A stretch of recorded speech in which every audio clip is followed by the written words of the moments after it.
تو وہ جنگل ہے، وہ جہاں افریقہ کا جنگل ہے، وہ کینیا اور تنزانیہ کا جنگل دنیا کا سب سے بڑا جنگل ہے. ابھی دیکھ کر آیا ہوں میں، ہماری جماعت چلے کی تھی.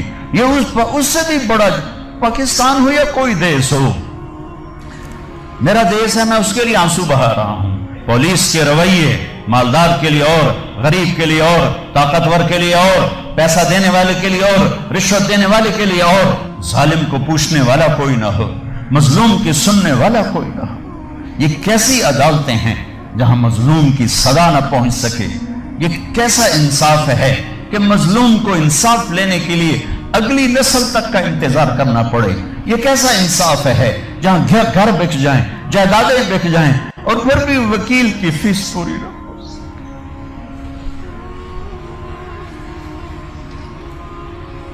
ہمارے بزرگوں نے بہت اچھا خواب دیکھا، بڑے ذبح ہوئے، بڑے ذبح ہوئے.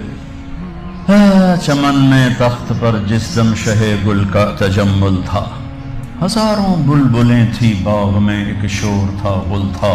کھلی جب آنکھ نرگس کی نہ تھا جز خار کچھ باقی، بتا تھا باغباں رو رو یہاں غنچہ یہاں گل تھا. اپنی تاریخ پڑھو اللہ کے واسطے. تم بھی کیسے نادان نسل ہو ہماری کہ صرف پیسہ بنانے کو اپنی زندگی کی منزل بنا کے بھاگے جا رہے ہو، بھاگے جا رہے ہو، بھاگے جا رہے ہو. پیسہ ہی سب کچھ، دولت ہی سب کچھ، عزت ہی سب کچھ، شہرت ہی سب کچھ. ایسی بیکار زندگی، ایسی بے مقصد زندگی. ایک موت ہے جو پیچھے لگی ہوئی ہے. یہ شمع گل ہو جائیں گی، یہ بولتی زبان ہمیشہ کے لیے خاموش ہو جائے گی، کانوں کے ٹیلی فون کے تار کٹ جائیں گے. یہ سفید لباس پہنا ہوا جسم لٹھے کے کفن میں لپیٹ کر مٹی میں مٹی کر دیا جائے گا. پھر ایک دن آئے گا کہ تیرے جسم کو کھانے والے کیڑے بھی مٹی میں مٹی ہو جائیں گے. اجل ہی نے چھوڑا نہ کسرا نہ دارا، اسی سے سکندر صفاتی بہارا. ہر ایک لے کے کیا کیا نہ حسرت سے دارا، پڑا رہ گیا سب یوں ہی ٹھاٹھ سارا. جگہ جی لگانے کی دنیا نہیں ہے، یہ عبرت کی جا ہے تماشا نہیں. 6 لاکھ انسان ذبح ہوئے. تو مجھے کبھی خیال آتا ہے کہ یہ امت اللہ کے سامنے پیش ہوگی، اللہ کے نبی کے سامنے پیش ہوگی، اور پاکستانی 6 لاکھ کے سامنے بھی پیش ہوں گے، اور ان کے ہاتھ ہوں گے اور ہمارے گریبان ہوں گے کہ ظالموں ہماری بیٹیوں کی عزتیں نیلاؤ. ستلج ہمارا قبرستان بنا، راوی کی لہروں نے ہمیں کفن پہنا، جناب کی مچھلیوں کے پیٹ ہماری قبریں بنے، ہماری ہڈیاں بحیرہ عرب میں جا کے گریں. ہماری معصوم بچیاں آج بھی کفر کی قید میں زندگی گزار کے، ان کے بچے جنتے جنتے جنتے روزانہ ان کے ضمیر پہ کیا قیامتیں ٹوٹتی ہوں گی. ساری دنیا پھری ہے، ایسا خطہ کہیں نہیں دیکھا، ایسا خطہ کہیں نہیں دیکھا، ایسی خیر کی شکلیں کہیں نہیں دیکھی. ایسے علم والے، ایسے زہد والے، ایسے نوجوان. برائی اگرچہ ہے لیکن جو خیر کا پہلو میں اس ملک میں دیکھتا ہوں پوری دنیا میں کہیں نہیں دیکھتا، پوری دنیا میں. تو میرے عزیزو، ہم اپنے اللہ سے اس نعمت کے شکرانے میں وہ کریں جو اللہ ہم سے چاہتا ہے. ہم اس ملک کو ٹھیک کریں کہاں سے؟ طارق جمیل سے. یہاں وہ یہ کر رہا ہے، وہ یہ کر رہا ہے، وہ یہ کر رہا ہے، اس کو بند کر دو. وہ دیکھو کی کر گیا، وہ کی کر گیا. اندھے ہو جاؤ، بہرے ہو جاؤ، گونگے ہو جاؤ. اپنے عیب دیکھو، اپنے عیب سنو، ضمیر کی آواز سنو، دل کی دھڑکوں سے اٹھنے والی باتیں سنو، اور پھر قرآن سامنے رکھو، قرآن پڑھو. تم سب سے کہتا ہوں قرآن پڑھو، قرآن پڑھو، تاکہ ممبر پر بیٹھنے والے کا تمہیں پتا ہو کہ یہ ہمیں پیغام دے رہا ہے یا آگ لگا رہا ہے، یہ ہمیں نفرتوں میں دھکیل رہا ہے یا محبت کے پھول دے رہا ہے. اور اپنے نبی کی زندگی پڑھو، اپنے نبی کی زندگی پڑھو. میں کسی فرقے کا ترجمان نہیں ہوں، میں اسلام کا ترجمان ہوں، میں اسلام کا ترجمان ہوں. یہ بھڑکتی آگ ہے جس نے سارے خرمن کو جلا دیا ہے.